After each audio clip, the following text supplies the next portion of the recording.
स्वागत है दोस्तों आप सभी को हिंदी कहानियां की एक और नई कहानी में। आज की कहानी वीर शहीद जगुदेबान के बारे में है। कहानी शुरू करने से पहले अगर आप चैनल में नए हैं तो सब्सक्राइब करके बेल आइकन को दबा लीजिए। अंग्रेज शासक विभिन्न तरीकों से भारत की मूल शक्ति को नष्ट करने की कोशिश में लगे हुए थे, परंतु भारत के कुछ विचारशील लोगों को यह सहन नहीं हुआ। वे सभी अंग्रेज शासन के खिलाफ लड़ने की कोशिश करते थे, लेकिन सफल नहीं हो पाते थे। ओडिशा के पुत्र जगुदेबान अंग्रेजों की बर्बर नीतियों के कट्टर विरोधी थे। वे सदैव यही सोचते रहते थे कि अंग्रेज शासकों को भारत से बेदखल करके स्वतंत्र भारत माता की सेवा की जाए, लेकिन उसके पास ईस्ट इंडिया कंपनी से लड़ने के लिए सेना या जनशक्ति नहीं थी। वह सिंहभूमि के पोरहाट जैसे छोटे कस्बे के देवान थे। पोरहाट के राजा अर्जुन सिंह थे। जैसा कि कहा जाता है, इच्छा के अनुसार फल। हर किसी की इच्छा पूरी करने का कोई न कोई मौका एक दिन आ ही जाता है। 1857 में भारतीय सैनिकों ने ईस्ट इंडिया कंपनी के विरुद्ध सशस्त्र संघर्ष छेड़ा। प्रत्येक सैन्य शिविर में अंग्रेज सरकार के विरुद्ध सैनिकों की विद्रोह की आग भड़क उठी।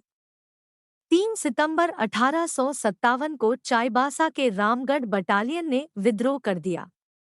जगुदेवन ने विद्रोहियों को प्रोत्साहन एवं आश्रय दिया। राजा अर्जुन सिंह को भी विद्रोह के लिए प्रभावित किया। जगुदेबान के दृढ़ प्रयासों के कारण सिंहभूमि के जागरूक लोग विद्रोह में शामिल हो गए।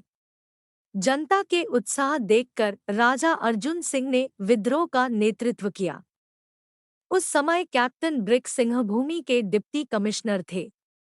वह विद्रोह को दबाने की कोशिश किए, लेकिन जगुदेबान का निस्वार्थ नेतृत्व और युद्ध कुशल का कैप्टन ब्रिक विरोध नहीं कर सके। इसलिए संबलपुर के कैप्टन ली से मदद मांगी। वे दोनों मिलकर विद्रोह की प्रगति को रोकने में सक्षम हुए, मगर जगुदेबान और राजा अर्जुन सिंह को पकड़ नहीं सके। मौका देखकर विद्रोहियों ने अचानक हमला करके अंग्रेजों को परेशान करने लगे। पोरहाट के राजा अर्जुन सिंह मयूरभंज के राजा के दामाद थे, इसलिए कैप्टन ब्रिक ने मयूरभंज के राजा को अपने दामाद अर्जुन सिंह को आत्मसमर्पण करने के लिए मनाने का आदेश दिया। संभवतः मयूरभंज के राजा के प्रयासों के कारण राजा अर्जुन सिंह ने आत्मसमर्पण कर दिया, लेकिन जगुदेबान ने आत्मसमर्पण नहीं किया। उन्होंने पहाड़ियों में छिपकर विद्रोह को जारी रखा। कैप्टन ब्रिक ने बहुत कोशिश की, लेकिन जगुदेबान को पकड़ नहीं सके। केंदुझर के राजा, संबलपुर कैप्टन ली और कैप्टन ब्रिक के संयुक्त अभियान में भी लोकप्रिय नेता जगुदेबान को पकड़ना असंभव था। अंततः कूटनीति का प्रयोग करते हुए अंग्रेज शासक ने पोरहाट के राजा के कुछ रिश्तेदारों को जगुदेबान की मदद करने के बहाने भेजा। जगुदेबान राजा के रिश्तेदारों पर अविश्वास नहीं कर सकते थे।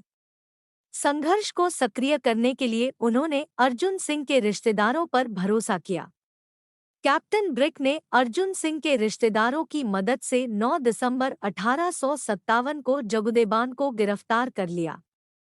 स्वतंत्र चेता जगुदेबान पर मुकदमा चलाया गया और चक्रधरपुर में राजा के महल के सामने फांसी पर लटका दिया गया।